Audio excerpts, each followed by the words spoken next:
Bueno, ahí estábamos escuchando, yo creo que ya dimos demasiadas pistas. Sí. Lo tenemos ahí en línea a Mario Barassi, guitarrista y voz de Los Super Ratones. ¿Cómo andas, Mario? Federico Vite te saluda. Buenas tardes, ¿cómo te va? Bien, mirá, nos quisimos hacer un poco los cancheros y dijimos, bueno, hacernos los misteriosos, empezamos a puntear algunos temas de ustedes y nos empezaron a llover los mensajes, todo el mundo se dio cuenta, o sea, ¿quién no conoce a Los Super Ratones, no?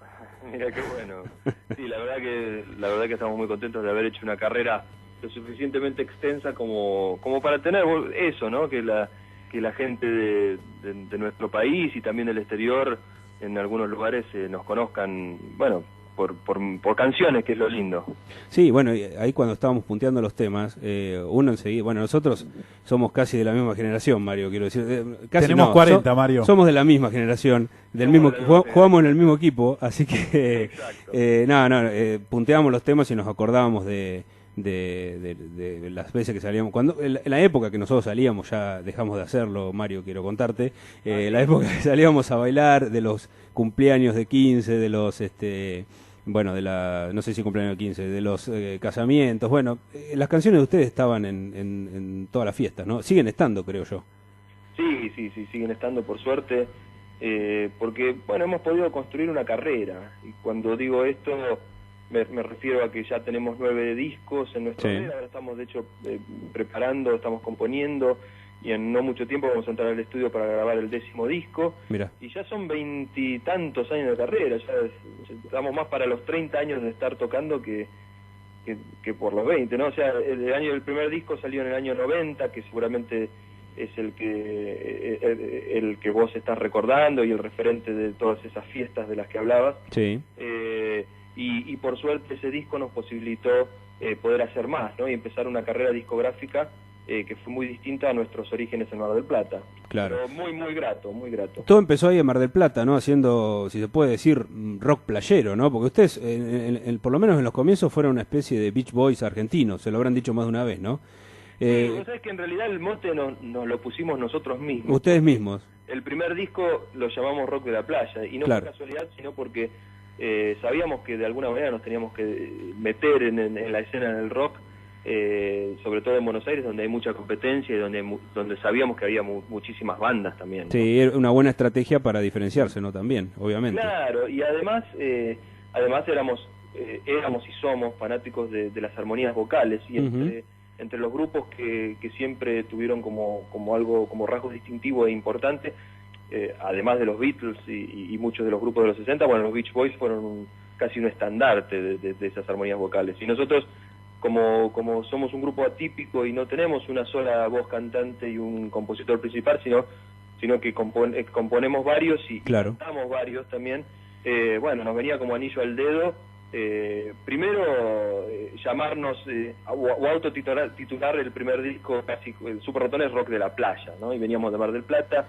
Sí, era como para decir, acá estamos nosotros, ¿no? Acá estamos nosotros, y los Beach Boys en ese entonces no eran un grupo popular en Argentina, o sea, se sabía de la existencia, pero prácticamente no se había escuchado mucho. Después con el resurgimiento en los años 90 de toda especie, bueno, con grupos dentro de la movida inglesa como Oasis o Blur, volviendo a los Beatles y volviendo a todos esos grupos, ahí es como que se reivindicaron los Beach Boys.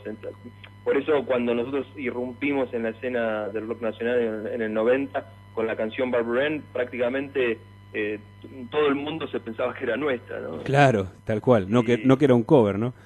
No, que era un cover que incluso ni siquiera, o sea, mucha gente se cree que es de los Beach Boys y ni siquiera los Beach Boys hicieron un cover de esa canción. Tal cual. Era una canción de fines de los 50, pero como ellos lo hicieron maravillosamente con sus armonías, bueno, nosotros dijimos, lo podemos hacer en castellano también. Tal cual. Bueno, ustedes también abrevaron bastante de ese rock de los 50, ¿no? Ese rock estadounidense de los 50. El rockabilly. El rockabilly.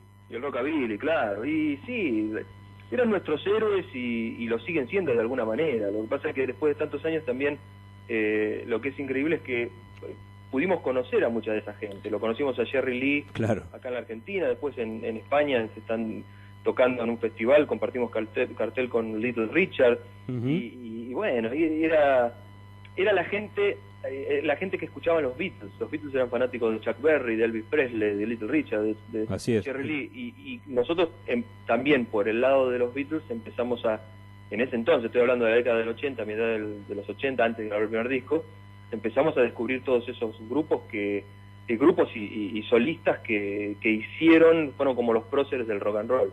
Y nosotros tuvimos el inmenso privilegio de, después de varios años y ya teniendo una carrera discográfica propia, hasta conocer a esos tipos, a muchos de esos tipos y poder compartir cartel, el sueño del pibe. Tal cual. ¿Fueron invitados a Estados Unidos por Jerry Lee Lewis, Mario, en el 93, puede ser? Exactamente, sí.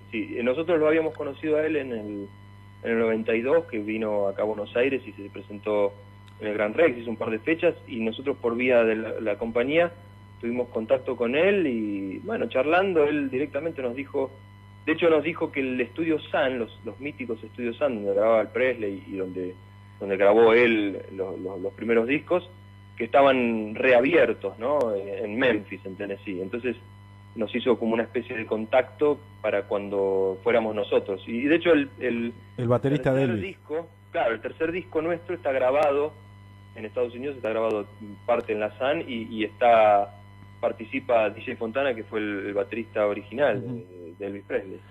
Mario, decías que el primer disco salió en el 90, pero para eso la remaron mucho. Ustedes son un grupo que se formaron en el 85.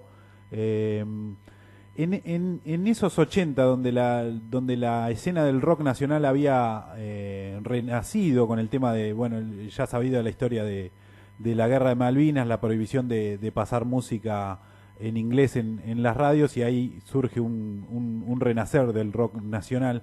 En ese ámbito de los 80, donde estaban los Twists, Soda, Virus, ustedes, digamos, que se criaron, entre comillas, escuchando esa gente también, o tratando de hacer el rock nacional junto a esos grupos. ¿Cómo ves la movida, la escena rockera hoy en la Argentina 30 años después? ¿La ves más pasiva, con menos efervescencia que en esa época? No, al contrario, al contrario, o sea, hay muchas cosas que son parecidas y otras que son muy distintas. Yo creo que lo parecido es que justamente el entusiasmo por hacer música no solo no ha decaído, sino que se ha incrementado.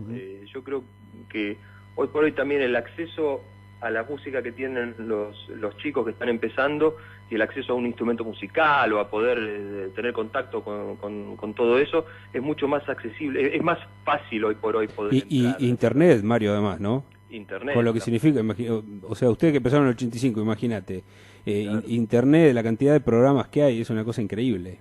Sí, además nosotros para poder conseguir instrumentos incluso, ¿no? Claro, en esa época era... Alguien tiene una Gibson Les Paul, y recorríamos toda la ciudad para verla. Solo para verla. Claro, y fulano de tal tiene un amplificador, no sé cuánto.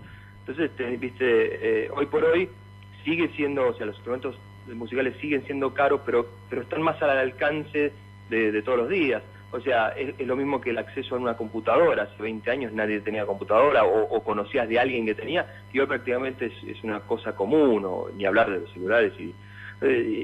Lo que pasa, el tema a nivel tecnológico hace que vos tengas un acceso más directo a poder hacer música en este momento. Claro. Lo que sí es más difícil, obviamente, es difundirte, porque hoy por hoy tenés tantos canales abiertos para poder hacerlo, que te facilita la autogestión, la independencia para poder llegar a un disco. Sí, pero después es difícil sobresalir de ahí, ¿no? Asomar la cabeza entre tantas alternativas, ¿no? Sí, totalmente. Pero bueno, yo creo que el interés por la música sigue siendo importantísimo. De hecho, todo el mundo, vos bajás a la calle y está todo el mundo escuchando música, porque todo el mundo tiene sus auriculares y sus celulares donde se escucha y se consume música constantemente. Pese a todo el pronóstico de que decían que se iba a morir, que el formato se iba a morir, cambió, mutó, o sea, el tema de la piratería y demás, ¿no? Ha mutado y la música no por eso se ha dejado de escuchar. Y pasa lo mismo de alguna manera también con las películas, ¿no? De que uno tenga acceso a poder ver una película fácilmente no implica que que sea lo mismo que ir al cine. Claro. Y lo que sí no ha cambiado es que el tipo que está haciendo la música, el que compuso la canción y que la canta, bueno, eso es irrepetible, entonces lo tenés que ir a ver. Claro. Entonces se ha vuelto un poco a eso, ¿no? Los recitales siguen y van a seguir siendo únicos. ¿Y es redituable sacar un disco ahora, Mario, o solo conviene ir de recital en recital, haciendo lo que a uno le gusta y con el contacto con la gente? Lo que pasa es que el tema de ser redituable o no siempre tuvo que ver con las compañías que vendían los discos. Generalmente el músico siempre sacaba muy poco margen de ganancia con respecto a eso. La compañía servía como un vehículo para la promoción, ¿no? O sea, si la compañía te hacía grabar un disco, si ese disco se vendía, tenía más dinero como para poner más publicidad o hacerte llegar a más gente para que compren más discos. Pero nunca uno vivía de los discos. Nosotros hemos tenido discos que se han vendido mucho y discos que no se han vendido tanto, pero nunca uno puede llegar a sustentarse o a solventarse o a vivir de la música con respecto a la venta de los discos, a menos que, bueno, a menos que seas Paul McCartney, claro, por el volumen enorme de ventas internacionales. Siempre el sustento de músicos fue tocar en vivo, así que en ese sentido no ha cambiado mucho. O sea, hoy por hoy, si uno no toca, de alguna manera no trabaja. Y los discos siguen siendo importantes porque uno también va renovando su carrera y la gente quiere escuchar nuevas canciones, como te lo digo yo también como escucha de montones de grupos y de solistas que me gustan. Estoy esperando la próxima canción, no solo para escucharla, sino para después tratar de verlo en vivo si puedo. Estamos hablando con Mario Barassi, guitarra y voz de los Super Ratones, que van a estar el próximo domingo 15 de septiembre tocando acá en La Prida. Mario, ¿cómo, hace un ratito nos estaba diciendo que ya están prontos a cumplir 30 años de carrera, ¿cómo se mantiene un grupo, una relación, ¿no?, entre tanta gente durante tantos años? Yo creo que se mantiene primero por la admiración mutua que nos tenemos, segundo por la amistad. Ya a esta altura, yo he oído hablar de mucha gente que digamos que pondera el tema del laburo en sí mismo, de tener cosas en común y demás, pero si no hay un vínculo que te une casi sentimentalmente, claro, ¿no?, con el resto de tus hermanos de vida prácticamente, no funciona. Y básicamente nosotros es como que siempre decimos que nos seguimos divirtiendo juntos. O sea, cada vez que nos juntamos para hacer una gira o para componer algo o para ir a grabar algo, la pasamos bien. Ya de por sí nos olvidamos de todo y volvemos a nuestro mundo que es el que hemos compartido todos estos años. Así que si la cosa no funciona por el lado de mantener la ilusión de alguna manera, bueno, eso se va a terminar. Claro. Y hay sobradas, sobrados ejemplos de bandas que suceden constantemente. Sí, obviamente, todo el tiempo. De hecho, es una pregunta casi misteriosa para nosotros mismos, porque jamás te propones estar semejante cantidad de años, ¿no? Y cuando vos ves que montones de bandas también de las que uno admira y demás se han separado, no sé, en términos de entre 5 y 10 años, decís, qué poco duraron. Pasa que a veces es muy difícil, ¿no? Lo más difícil es el tema de la interacción humana. Y en nuestro caso, evidentemente, ha habido algo mágico. Claro. Mario, en el último disco que grabaron, en Super Ratones, allá por el 2008, tuvo músicos invitados como Juanchi Baleirón y Sí. Tavo Kupiski, ¿puede ser? El guitarrista de Los Sí, Piojos. sí, ¿Qué sí, recuerdos tenés de Tavo, Mario? Y los mejores recuerdos.